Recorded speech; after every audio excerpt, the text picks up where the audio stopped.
Alain Prost is the only Frenchman to have won the Formula One World Championship.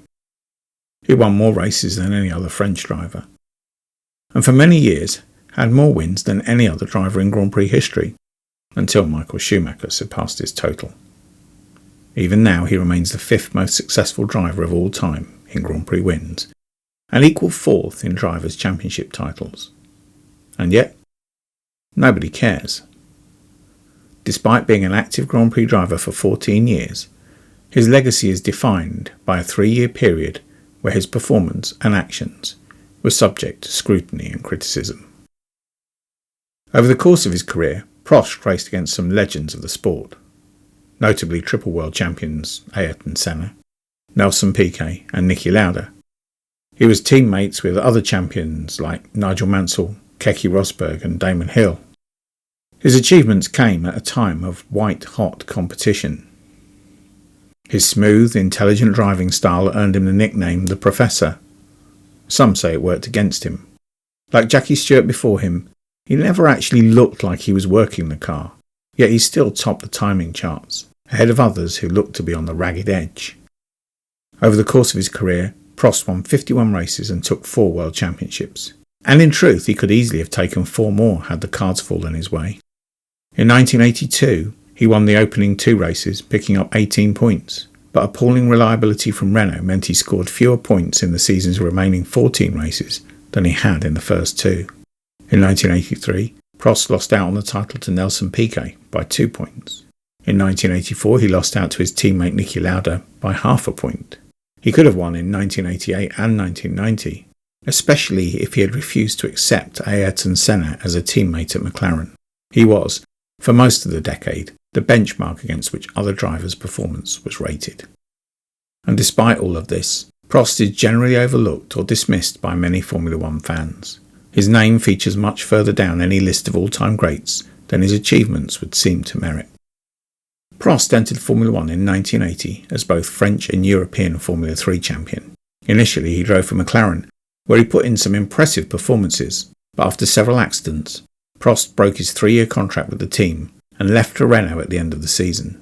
The McLaren had suffered a number of suspension failures through the season, and Prost was unhappy with the team, blaming him for the resulting accidents. At Renault, Prost joined French national favourite René Arnoux, and the two weren't a particularly harmonious pairing. The Renault was fast. Collectively they claimed 7 pole positions in 1981, but it was also unreliable. Nevertheless, Prost managed to claim 3 victories over the season, including his first at his home Grand Prix in France. Over the course of the season, Prost effectively assumed the mantle of team leader and the expectation that the team's future focus would be on winning the title with their new star driver. In 1982, Prost started the season with those back-to-back race victories and looked to have cemented his position as favourite for the title, but the Renault broke down more often than not, and Prost failed to score points in 10 of the remaining 14 races, more than once from a race-winning position. Midway through the season came the first of many relationship breakdowns between Prost and a teammate. At the French Grand Prix, Arnoux took pole position ahead of Prost. Arnoux volunteered to give up victory if the Renaults were running first and second at the end of the race. On race day, when the 2 Brabham BMWs failed, leaving the Renaults in front, Arnoux was some way ahead, and Prost had a damaged ground effect skirt on his car which affected its performance. Arnoux slowed in response to pitboard instructions, and found Prost still unable to catch up. Being a proud Frenchman, leading his home Grand Prix, and secretly negotiating to move to Ferrari for the 1983 season, Arnoux broke the agreement and took the race victory. Prost was furious, and informed the Renault team management that they could retain either him or Arnoux for the next season, but not both. Consequently, Renault let go of Arnoux, who immediately joined Ferrari. In 1983, Renault produced a car reliable enough to become a contender for the title. However, Prost and Renault fell short once again, losing to Nelson Piquet's Brabham in the final race in South Africa. Prost performed well, but the championship was lost because Brabham discovered a loophole that allowed them to use higher octane fuels for the final races, leaving the Renault behind. The defeat was well received in the paddock, primarily because Renault had changed the game for the smaller teams. Renault's loss in the championship posed a significant problem. The company had invested heavily in its turbo engine and racing program during a financial struggle. This caused widespread discontent, particularly among the government and unions. Prost was unpopular with both the British and French press. Seeing an opportunity to divert attention from their failure, Renault dismissed Prost, blaming him for the team's inability to secure the World Championship. He rejoined McLaren for 1984, which turned out to be the best thing to happen to Alain Prost. He was paired with Niki Lauda, and together they dominated the championship. Despite being faster for most of the season, Prost lost the title to Lauda by half a point. Known for his cunning, Lauda outsmarted Prost, collecting the necessary points to secure the title. Meanwhile, without Prost, Renault struggled and didn't secure a single victory all season. In 1985, Prost, driving a McLaren in a class of its own, outshone the competition to secure the World Championship. Having reclaimed his reputation and demonstrating extraordinary driving skills, he replicated his triumph in 1986, outpacing Nelson Piquet and Nigel Mansell to clinch the title, despite their Williams Honda car being arguably superior. This was Prost at his best, and the consensus was that he was the fastest, most intelligent driver at the time. Having become a double world champion, Prost was now the one to beat. Meanwhile, a young driver from Sao Paulo was also gaining attention, winning races in his Lotus. His name was Ayrton Senna. Even though Prost won 2 of the first 3 races in 1987, the tag engine was no longer competitive. As a result, for 1988, McLaren secured a deal with Honda, with Ayrton Senna moving over as part of the deal.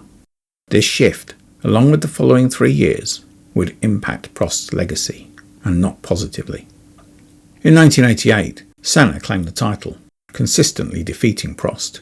Prost had perceived himself as the best driver on the grid, but Senna quickly dispelled that belief. Senna and Prost were opposites. The Brazilian always looked as though he was on the absolute limit when in a racing car. He often transcended the capability of the car, and seemed to have a God-given belief that he was the fastest driver in Formula One. He set out not just to beat Prost, but to annihilate him.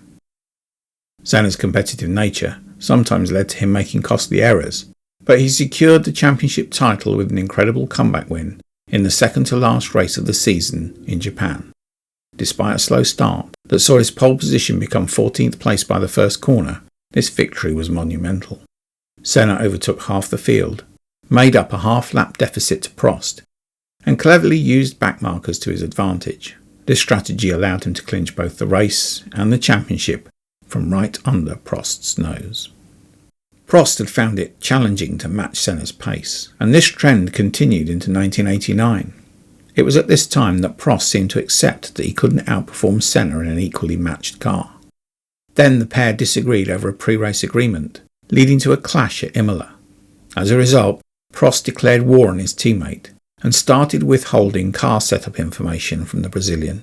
He believed that without access to his setups, Senna would not be able to compete with him. However, when Senna continued winning, Prost alleged that his Honda engine was inferior to Senna's. He resorted to peculiar decisions like suboptimal tyre strategies and last-minute setup changes, seemingly to avoid competing with Senna on an equal footing. Despite these attempts, nothing worked. However, 7 mechanical failures and 2 careless accidents left Senna trailing behind Prost as they arrived at the penultimate race at Suzuka. Senna needed to win both the final races to secure the championship. However, his chances were shattered when Prost intentionally crashed into him on the 47th lap. Despite Senna managing to return his damaged car to the pits and retake the lead to secure victory, he was disqualified and the championship was awarded to Prost. In fact, Prost had been demanding Senna's disqualification even before the race had ended. FISA President Jean-Marie Ballester ensured Prost's demands were met, resulting in Prost clinching the title. Prost's unprecedented action of deliberately ramming a competitor off the road caused uproar.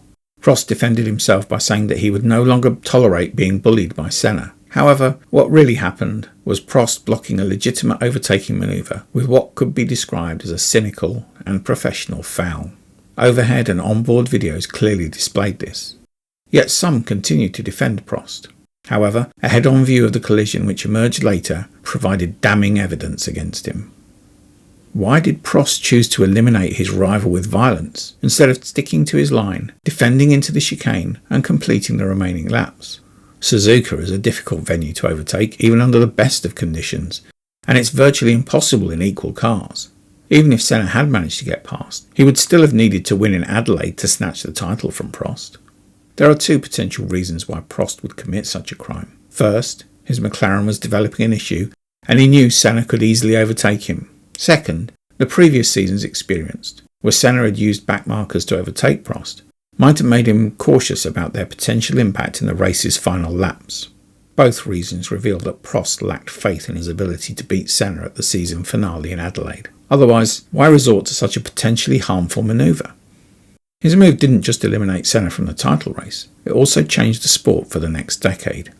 A year later, Senna returned the favour under nearly identical but reversed circumstances, knocking both out at Suzuka's first corner. In 1994, Michael Schumacher eliminated Damon Hill in the season-ending Australian Grand Prix, and it wasn't until his unsuccessful attempt to take out Jacques Villeneuve in 1997 that the FIA finally took action. They disqualified Schumacher from the season's results and made it clear that they wouldn't tolerate further incidents of this nature. After losing the title in 1990, Prost had some choice words about his teammate Nigel Mansell, calling him stupid and lazy, and blaming Mansell for him losing the title. He had a disappointing 1991 season and was subsequently fired from Ferrari, sitting out the 1992 season before returning in 1993 to claim his fourth and final title with Williams Renault. When Prost retired, he had won more Grand Prix races than any other driver and had won more World Championships than any except Juan Manuel Fangio. However, his actions at Suzuka in 1989 tainted his record and damaged the sport so much that his previous and subsequent achievements were largely overshadowed. Motor racing is a sport where drivers hold each other's lives in their hands. Deliberately crashing into another car during a race would be reckless, dangerous, and unthinkable.